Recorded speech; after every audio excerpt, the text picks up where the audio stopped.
السلام علیکم پیارے دوستو، آپ نے قرآن کریم کو عربی اور اردو ترجمہ کے ساتھ تو کئی دفعہ پڑھا اور سنا ہوگا، لیکن ہم آپ کے لیے قرآن کریم کو صرف اردو ترجمہ کے ساتھ پیش کر رہے ہیں۔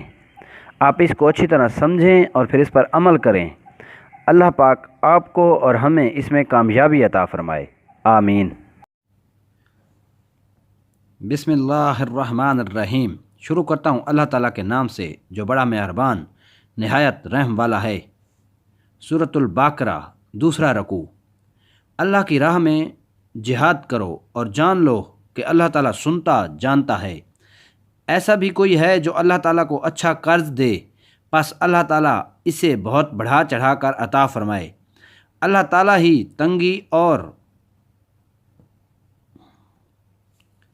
تنگی اور کشادگی کرتا ہے، تم سب اسی کی طرف لوٹائے جاؤ گے۔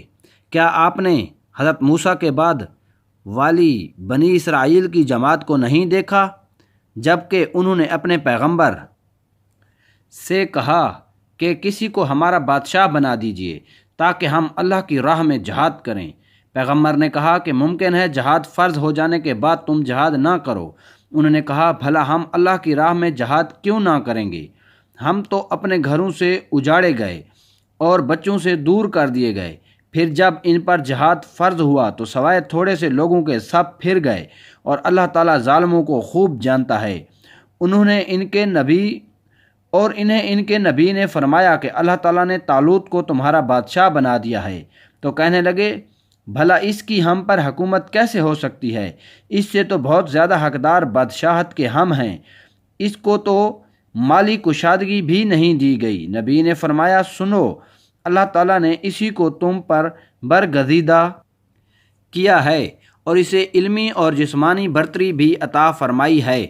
بات یہ ہے کہ اللہ جسے چاہے اپنا ملک دے۔ اللہ کشادگی والا اور علم والا ہے۔ ان کے نبی نے انہیں پھر کہا کہ اس کی بادشاہت کی ظاہری نشانی یہ ہے کہ تمہارے پاس وہ صندوق آ جائے جس میں تمہارے رب کی طرف سے دل جمی ہے، اور آل موسیٰ اور آل فرعون کا بقیہ ترکہ ہے۔ فرشتے اسے اٹھا کر لائیں گے۔ بقیہ یقیناً یہ تو تمہارے لیے کھلی دلیل ہے اگر تم ایمان والے ہو۔ جب حضرت طالوت لشکروں کو لے کر نکلے تو کہا سنو، اللہ تعالیٰ تمہیں ایک نہر سے آزمانے والا ہے۔ جس نے اس میں سے پانی پی لیا وہ میرا نہیں، اور جو اسے نہ چکھے وہ میرا ہے۔ ہاں یہ اور بات ہے کہ اپنے ہاتھ سے ایک چلو بھر لے، لیکن سوائے چند کے باقی سب نے وہ پانی پی لیا۔ حضرت طالوت مومنین سمیت جب نہر سے گزر گئے تو وہ لوگ کہنے لگے آج تو ہم میں طاقت نہیں کہ جالوت اور اس کے لشکروں سے لڑیں۔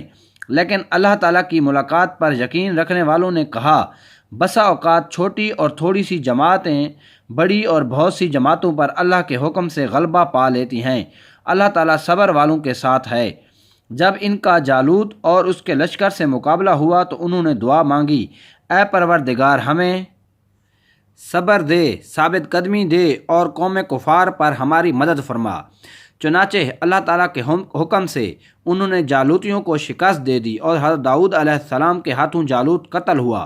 اور اللہ تعالیٰ نے داؤد علیہ السلام کو مملکت و حکمت اور جتنا کچھ چاہا علم بھی عطا فرمایا۔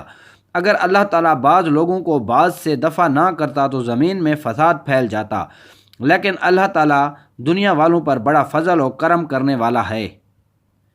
یہ اللہ تعالیٰ کی آیتیں ہیں جنہیں ہم حقانیت کے ساتھ آپ پر پڑھتے ہیں، بالیقین آپ رسولوں میں سے ہیں۔ تیسرا پارہ۔ یہ رسول ہیں جن میں سے ہم نے بعض کو بعض پر فضیلت دی ہے۔ ان میں سے بعض وہ ہیں جن سے اللہ تعالیٰ نے بات چیت کی ہے، اور بعض کے درجے بلند کیے ہیں، اور ہم نے عیسیٰ بن مریم کو معجزات عطا فرمائے اور روح القدس سے ان کی تائید کی۔ اگر اللہ تعالیٰ چاہتا تو ان کے بعد والے اپنے پاس دلیلیں آ جانے کے بعد ہرگز آپس میں لڑائی بھڑائی نہ کرتے، لیکن ان لوگوں نے اختلاف کیا۔ ان میں سے بعض تو مومن ہوئے اور بعض کافر، اور اگر اللہ تعالیٰ چاہتا تو یہ آپس میں نہ لڑتے، لیکن اللہ تعالیٰ جو چاہتا ہے کرتا ہے۔ اے ایمان والو، جو ہم نے تمہیں دے رکھا ہے اس میں سے خرچ کرتے رہو، اس سے پہلے کہ وہ دن آئے جس میں نہ تجارت ہے نہ دوستی اور شفاعت، اور کافر ہی ظالم ہیں۔ اللہ تعالیٰ ہی معبود برحق ہے، جس کے سوا کوئی معبود نہیں، جو زندہ اور سب کا تھامنے والا ہے، جسے نہ اونگ آئے نہ نیند، اس کی ملکیت میں زمین اور آسمان کی تمام چیزیں ہیں۔ کون ہے جو اس کی اجازت کے بغیر اس کے سامنے شفاعت کر سکے؟ وہ جانتا ہے جو ان کے سامنے ہے اور جو ان کے پیچھے ہے، اور وہ اس کے علم میں سے ہے۔ کسی چیز کا احاطہ نہیں کر سکتے مگر جتنا وہ چاہے۔ اس کی کرسی کی وسعت نے زمین و آسمان کو گھیر رکھا ہے، اور اللہ تعالیٰ ان کی حفاظت سے نہ تھکتا اور نہ اکتاتا ہے۔ وہ تو بہت بلند اور بہت بڑا ہے۔ دین کے بارے میں کوئی زبردستی نہیں، ہدایت ضلالت سے روشن ہو چکی ہے۔ اس لیے جو شخص اللہ تعالیٰ کے سوا دوسرے معبودوں کا انکار کر کے اللہ تعالیٰ پر ایمان لائے، اس نے مضبوط کڑے کو تھام لیا جو کبھی نہ ٹوٹے گا، اور اللہ تعالیٰ سننے والا جاننے والا ہے۔ ایمان لانے والوں کا کارساز اللہ تعالیٰ خود ہے، وہ انہیں اندھیروں سے روشنی کی طرف نکال لے جاتا ہے، اور کافروں کے اولیاء شیاطین ہیں، وہ انہیں روشنی سے نکال کر اندھیروں کی طرف لے جاتے ہیں۔ یہ لوگ جہنمی ہیں جو ہمیشہ اسی میں پڑے رہیں گے۔ کیا تو نے اسے نہیں دیکھا جو سلطنت پا کر ابراہیم علیہ السلام سے اس کے رب کے بارے میں جھگڑ رہا تھا؟ جب ابراہیم علیہ السلام نے کہا کہ میرا رب تو وہ ہے جو جلاتا اور مارتا ہے، وہ کہنے لگا میں بھی جلاتا اور مارتا ہوں۔ ابراہیم علیہ السلام نے کہا اللہ تعالیٰ سورج کو مشرق کی طرف لے آتا ہے، مشرق کی طرف سے لے آتا ہے تو اسے مغرب کی جانب سے لے آ۔ اب تو وہ کافر بھونچکا رہ گیا، اور اللہ تعالیٰ ظالموں کو ہدایت نہیں دیتا۔ یا اس شخص کے مانند کہ جس کا گزر اس بستی پر ہوا جو چھت کے بل اوندھی پڑی ہوئی تھی، وہ کہنے لگا اس کی موت کے بعد اللہ تعالیٰ اسے کس طرح زندہ کرے گا؟ تو اللہ تعالیٰ نے اسے مار دیا 100 سال کے لیے، پھر اسے اٹھایا، پوچھا کتنی مدت تجھ پر گزری؟ کہنے لگا ایک دن یا دن کا کچھ حصہ۔ فرمایا بلکہ تو 100 سال تک رہا۔ پھر اب تو اپنے کھانے پینے کو دیکھ کہ بالکل خراب نہیں ہوا، اور اپنے گدھے کو بھی دیکھ، ہم تجھے لوگوں کے لیے ایک نشانی بناتے ہیں، تو دیکھ کہ ہم ہڈیوں کو کس طرح اٹھاتے ہیں، پھر ان پر گوشت چڑھاتے ہیں۔ جب یہ سب ظاہر ہو چکا تو کہنے لگا میں جانتا ہوں کہ اللہ تعالیٰ ہر چیز پر قادر ہے۔ اور جب ابراہیم علیہ السلام نے کہا کہ اے میرے پروردگار مجھے دکھا تو مردوں کو کس طرح زندہ کرے گا، جناب باری تعالیٰ نے فرمایا کیا تمہیں ایمان نہیں؟ جواب دیا اللہ تعالیٰ ایمان تو ہے لیکن میرے دل کی تسکین ہو جائے گی۔ فرمایا 4 پرند لو، ان کے ٹکڑے کر ڈالو، پھر ہر پہاڑ پر ان کا ایک ایک ٹکڑا رکھ دو، پھر انہیں پکارو، تمہارے پاس دوڑتے ہوئے آ جائیں گے، اور جان رکھو کہ اللہ تعالیٰ غالب ہے، حکمتوں والا ہے۔